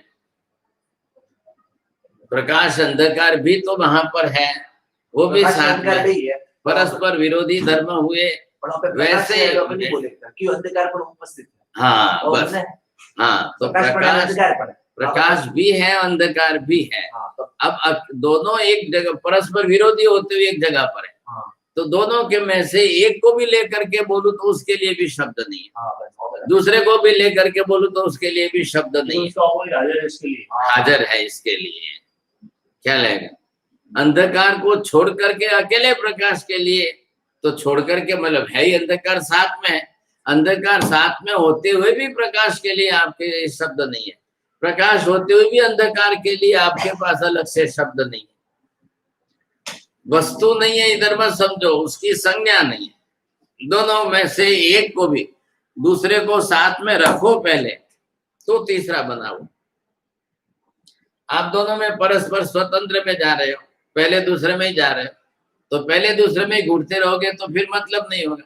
पांचों भागों में हारला नाम एक लोसित करना। हाँ तो पांचवे में तो अस्थि के साथ अवक्तव्य। अंधकार वाले प्रकाश के लिए भी मेरे पास बोलने का एक शब्द संज्ञा नहीं है। छठा, प्रकाश वाले अंधकार के लिए भी मेरे पास बोलने का एक शब्द नहीं है। सातवां, दोनों के लिए बोलने का मेरे पास एक शब्द अलग से नहीं है। मैंने आपको क्या प्रैक्टिकल क्या बताया? जीवे छे मरे छे, जीवे छे मर्यो छे। जीवे છે આવું પણ ન કહી શકાય, આગળ પાંચમો ને મરે છે આવું પણ ન કહી શકાય, આગળ છઠ્ઠો। હા, હવે જે ક્રિયા નથી ચાલતી ત્યારે ક્રિટિકલ પોઈન્ટ છે ને, તો હવે સામે દેખાય છે કે મરેલો દેખાય છે, પણ જીવે છે છતાંય હું કહી નથી શકતો, કેમ કે ના થોડીક વાર જઈને પાછી શ્વાસ ચાલે, થોડીક વાર में फिर श्वास चलती, तो मर्यो छे એ પણ નથી કહી શકાતું, જીવે છે એ પણ નથી કહી શકાતું।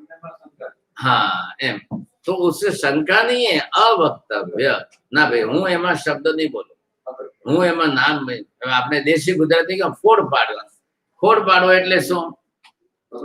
स्पष्ट करो, तो वो स्पष्टता उसमें नहीं हो रही है। गुजराती भाषा नो शब्द है, तो वहां उसके लिए वो शब्द प्रयोग है, तो आपके पास उसका वैसा शब्द संज्ञा बनी हुई है कि नहीं है? आप शब्द दे सकते हो कि नहीं दे सकते हो, ये दो आप। मैंने अभी आपको दृष्टांत क्या दिया, दुकानदार ने बड़ा घड़ा दिखाया और महिला को छोटा घड़ा चाहिए।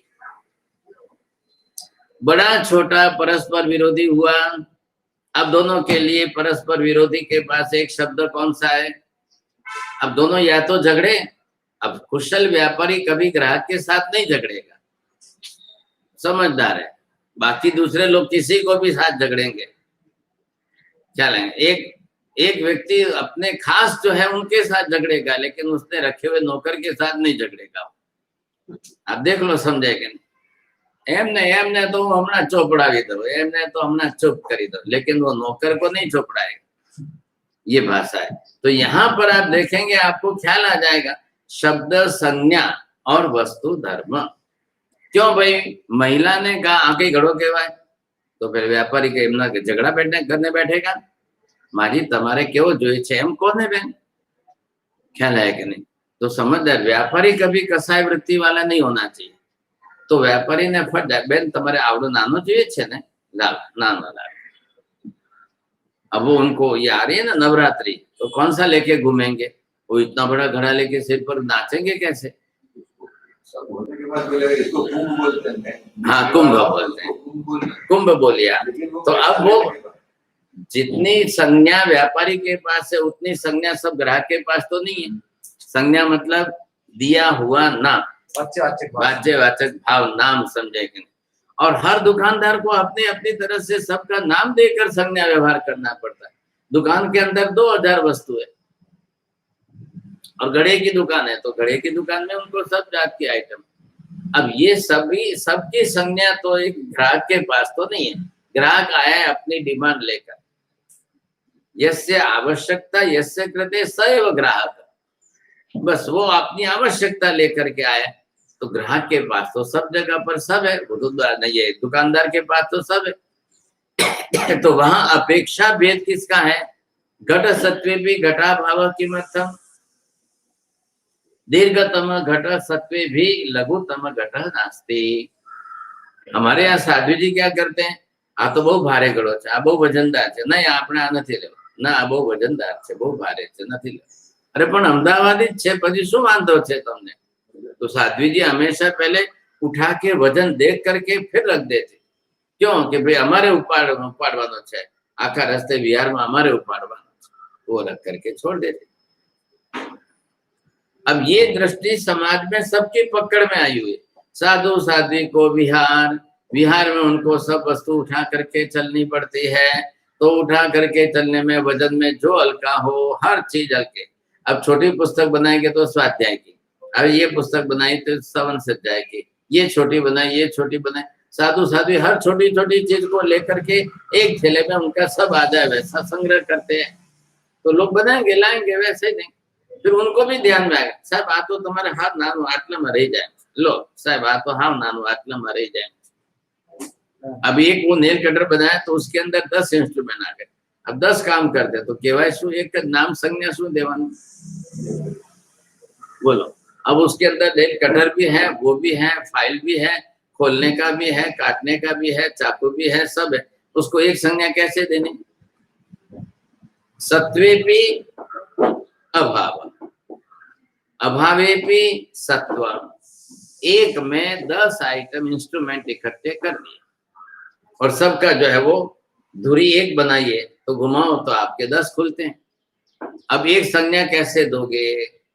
तो अब मुख्यतः किसकी आकृति किसकी बताई? Nail cutter. तो है तो नाम देकर के संज्ञा व्यवहार करना पड़ेगा नेल कटर। तो एक सत्वे भी अन्य से अभाव व अन्य सत्वे भी एक से अभाव, या सामूहिक रूपेण तो समूहात्मक है तो फिर तीसरी संज्ञा दो। तो लोग ऐसे ही करेंगे तो ही व्यवहार होगा, नहीं तो कैसे व्यवहार होगा?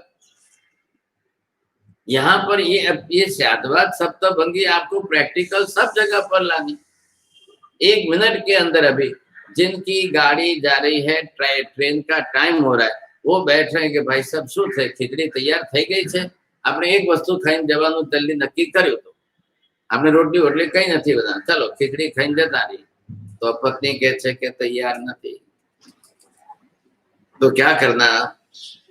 बोलो। अब वो समय है महत्व का, छे अने નથી, खीचड़ी छे पण तैयार નથી।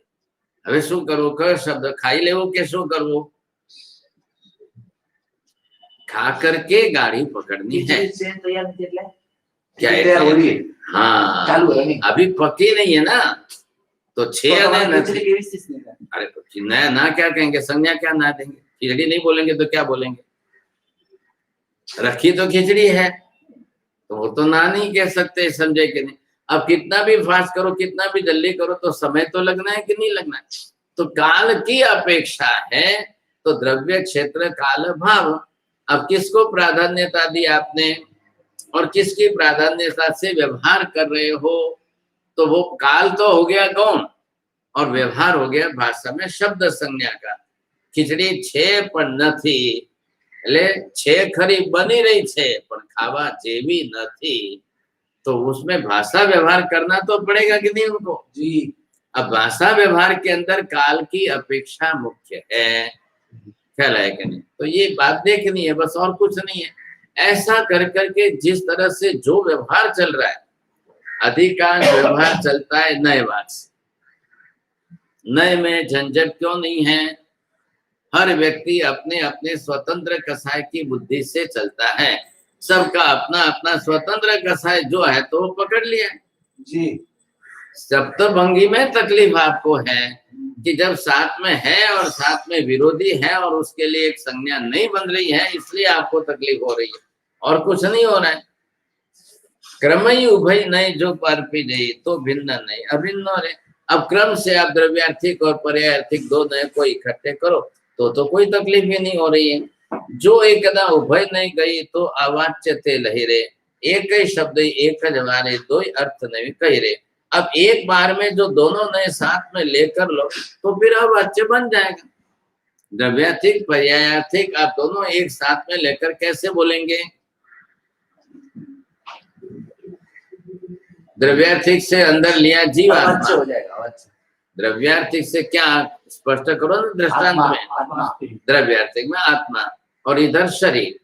अब बोलो दोनों के लिए एक शब्द दोनों इकट्ठे करके, नहीं हो सकता, इम्पॉसिबल। ख्याल है कि नहीं? अब व्यवहार हम करेंगे तो किससे करेंगे? अब बोलेंगे शब्द जीव और है कौन शब्द देख रहे हैं किसको? शरीर को। तो जीवे छे, जीव छे। अब जीव द्रव्यगत व्यवहार हुआ आपका, और पर्याय लेकर के शरीर में बैठे हो और शरीर में व्यवहार कर रहे हो। तो अब संबंध क्यों देखना है आपको? क्योंकि जीव है किसमें है, रहता किसमें है? शरीर में रहता है। तो देख रहे हो शरीर के अंदर और बोल रहे हो जीवे छे, तो आप एक शब्द दो ना दोनों के लिए। अवाच्य दोनों के लिए शब्द नहीं है। ख्याल है? आप द्रव्यार्थिक पर्यायार्थिक दो इकट्ठे करो, जीव और शरीर दोनों के लिए एक वाच्य संज्ञा बनाने जाओ तो मुश्किल। अब दोनों को अलग अलग कर दो। तो उन्होंने पहली कथा के अंदर यही क्या, क्रमई उभय नहीं जो अर्पित दे रहे, तो भिन्न नहीं अभिन्न हो रहे। अब इधर एक ही शब्द एक बारे दो ही अर्थ नहीं कहे। एक बार में आप एक ही शब्द कह सकते हो, दोनों को एक साथ में नहीं कह सकते। अब ये स्पष्टता हो रही है। पर्यायर्थ कंपन उत्तर उभय विवक्षा संधि रे, भिन्न अवाच्य वस्तु ते कई सात्कार नहीं बंधे रे। अब इसके अंदर आप दोनों को फिर वापस करो अलग अलग। जब आप पर्यायार्थिक नय की ही कल्पना करते हो, उसी को प्राधान्यता, कल्पना मतलब यहाँ प्राधान्यता किसकी करते हो और गौणता किसकी करते हो, ये दोनों आप देखोगे तो। क्योंकि द्रव्यार्थिक में और पर्यायार्थिक में जब आपको जीव देखना है तब जीव के कारण, कि जीवे से कहा, इसका मतलब क्या? श्वास लेने की क्रिया कौन करता है? जीव करता है, शरीर नहीं करता है। तो श्वास चल रही है उससे जीव सिद्ध करता है, शरीर सिद्ध नहीं। शरीर तो ऐसे ही पड़ा है। शरीर में होने वाली क्रिया, पेट फूलना, पेट नीचे उतरना, ये श्वसन क्रिया का लक्षण है। पर्याय कल्पना है। पर्यायार्थिक नय को ही आप प्रधान बनाओ तो कैसे करेंगे? आपने शरीर को प्रधान बनाया तो अब शरीर की कल्पना से बात बैठाओ, किसके साथ बैठेंगे?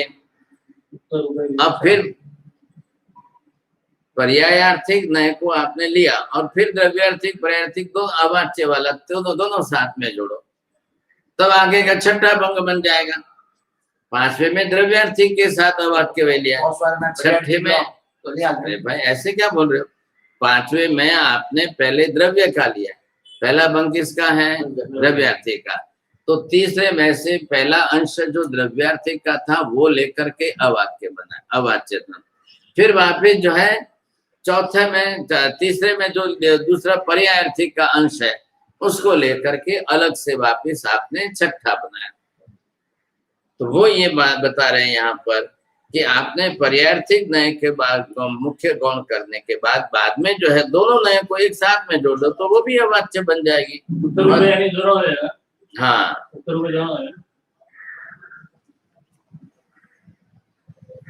और ये जो है द्रव्यार्थक नय उभय ग्रह्या अभिन्न थे अवाच्य रे, क्रम युगपद नय उभय संग्रह्या थे भिन्न अभिन्न अवाच्य रे। अब आप द्रव्यार्थिक पर्यायार्थिक दोनों एक साथ में जोड़ दो तो सातवां बन जाएगा, उसके साथ में अवक्तव्य जोड़ दो। तीसरा ध्यान में आया, तीसरा चौथा मिलाओगे तो साथ में सातवां बन जाएगा। तीसरे में दोनों आ गए, पहले दूसरे, और चौथा अवाच्यत्व का है, उसको तीसरे को दोनों, अब दोनों का एक साथ में अवक्तव्य है, दोनों में से एक का भी अवक्तव्य है, दोनों में से दूसरे का भी अवक्तव्य है, दोनों में से एक द्रव्यार्थिक है, उसके लिए भी आप शब्द संज्ञा नहीं है, और दूसरे में से अकेला पर्यायर्थिक है, उसके लिए भी शब्द संज्ञा नहीं है, तो फिर तीसरे को और चौथे को मिलाओ तो सातवां बन जाएगा। जीवे छे एम पण कही शकातो नथी, मरी गया छे एम पण कही शकातो नथी, હવે જીવે મરે બે નથી કહેવાતો, શું કરું भाई? दोनों से व्यवहार करना पड़ेगा आपको, संज्ञा दोनों के साथ व्यवहार में चलेगी। आप खिचड़ी ना भी नहीं कह सकते हो, खिचड़ी થઈ ગઈ એમ પણ નથી કહી શકતા, લો જમી લો ખાઈ લો એમ પણ નથી કરી શકાતો। હમણાં જે છે ઉતાવળ કરીને હું ખોલીને પીરસી દઉં તો હમણાં બૂમ પાડશે, આ તો ચવાતી નથી ખવાતી નથી, तो पहले ही अवाच्य बना दो भाई। दोनों में से एक तो करना ही पड़ेगा कि नहीं? जब अवाच्य है तो उसके लिए जबरदस्ती वाक्य जोड़ने मत जाओ। खिचड़ी द्रव्य है पर पर्याय की खिचड़ी नहीं बनी। खिचड़ी द्रव्य है, दोनों द्रव्य साथ में जुड़े हुए बरोबर, और पर्याय से आपको पकना। खिचड़ी संज्ञा कब बनेगी? अब वो खिचड़ी संज्ञा तो नाम दे करके उन्होंने बनाई, पहले ही दिमाग में आया तब से संज्ञा के आधार पर इकट्ठे करके बनाए। अब वो क्रिया योग्य, खाने योग्य नहीं बनी, पकी नहीं है, तो खाने योग्य अभी नहीं बनी, ये टाइम है, अभी इस समय आपको ये देखना है, ख्याल आएगा। तो अभी पेशेंट अभी है आईसीयू में और उसके लिए बाहर सब खड़े हैं, वो बोलता है शू भाई जरा निर्णय आपो ने, जीवे छे के मरी गया, तो इसके लिए कोई जल्दीबाजी करनी पड़ेगी क्या? તમારે રવિવાર છે, તમારે પાછું જવું પાછું આવું, એટલા માટે કઈ શું નિર્ણય કરી દેવો કે આ મરી ગયા, तो बेचारा जिंदा आदमी सुन करके क्या कहेगा? उसके भी कान पर शब्द आएंगे तो क्या, और लोग सब क्या कहेंगे? પોતાના બાપ માટે આવું કરે છે। અને ઘણી વખત પેલું શું કહેવાય ગુજરાતીમાં કહેવત છે, અણીનો ચૂક્યો 100 વર્ષ જીવે, मानवी 100 वर्ष जीवे। एक बीजू सुन काठे आवेलो, तो वो भी अभी कई बार ऐसा भी होता है। कई बार तो ऐसा हुआ है कि भाई कार्डियक फेल होने के बाद आकर हार्ट को प्रेशर मसाज करते हुए थोड़ी सी हवा भर देती, गाड़ी चलने लग जाती है, फिर वापस 10 वर्ष और निकाल लेता है। वो एक एक्सीडेंट में से, उसको अचानक बोलते हैं सर, हार्ट तो बंद पड़ी गयो तो, पण फटाफट जल्दी जैसे दबायो, धक्को लगायो, श्वास भर्यो અને पाછી गाड़ी चालू थी, तो मरा नहीं था। वो जो ब्लॉकेज आया था खून के अंदर गांठ, वो उस समय उसमें से नहीं निकल रही थी, वो पसार कर दी, बात इतनी सी। तो ये तो होता है ना व्यवहार में, तुम देख रहे हैं तो उसका मतलब मर गया जाहिर नहीं कर सकते, ये बात है। क्रम युगपद नए उभय ग्रहिया जे भिन्न अभिन्न अवाच्य। अब द्रव्यार्थिक और पर्यायार्थिक क्रम से दोनों एक साथ में आप जोड़ दोगे, क्या लाया? तो द्रव्यार्थिक पर्यायार्थिक किसमें जुड़ा है? तीसरे में जुड़ा है। अब दोनों को आपको जोड़ना है, एक द्रव्य में घटित होता है तो घटित होगा तो एक संज्ञा एक अपेक्षा से होगा। आप जब यहाँ पर देखिए, दोनों देख रहे हो, आपने इधर देखो, ये अखबार लिया, पूरा अखबार कितना बड़ा होता है? 25 बाई 36 की साइज का अखबार होता है। पूरा अखबार खोला तो दिख रहा है सब एक साथ में, मन एक साथ में पढ़ सकते हो क्या? दृष्टि का फोकस जो है एक 180 डिग्री हो गया, तो आपने पूरा अखबार आपकी दृष्टि में आ गया, इस कोने से इस कोने तक। अब पढ़ने बैठोगे तब, हाँ तो देखा तभी क्रम से ही देखा है, एक साथ नहीं देखा। क्यों ऐसा बोलते हैं?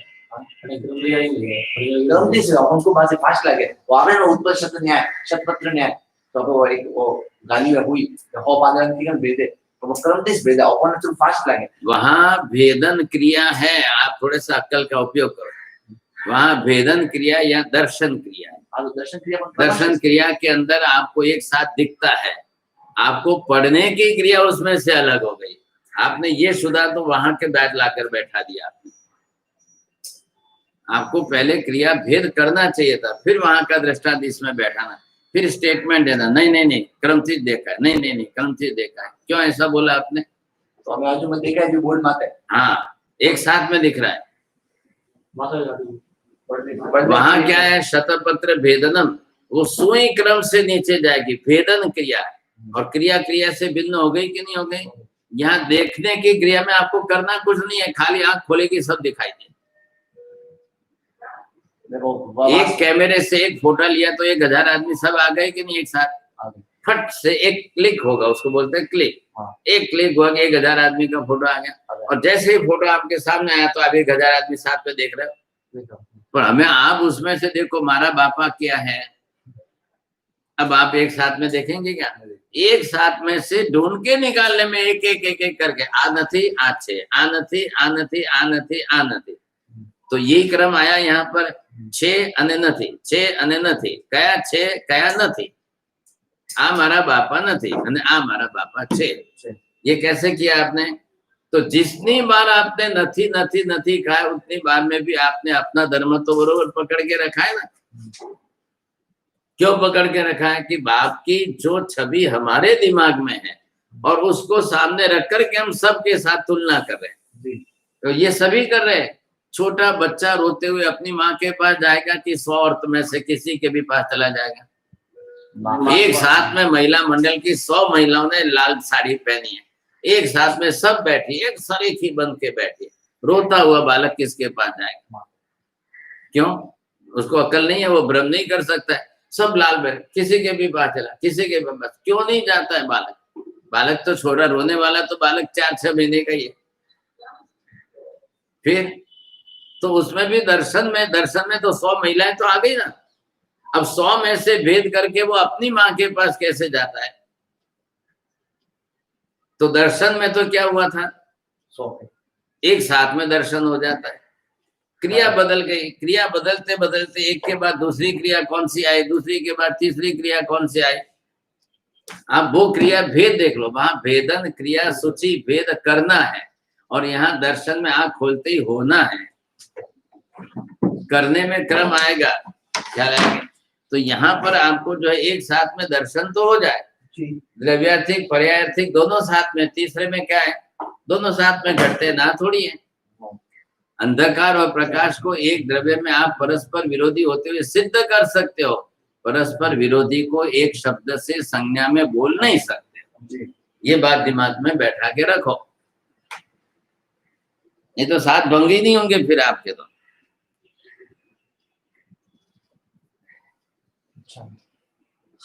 सर्व मंगल मांगल्यम सर्व कल्याण कारणम प्रधानम सर्वकारणम जैनम जयति शासनम।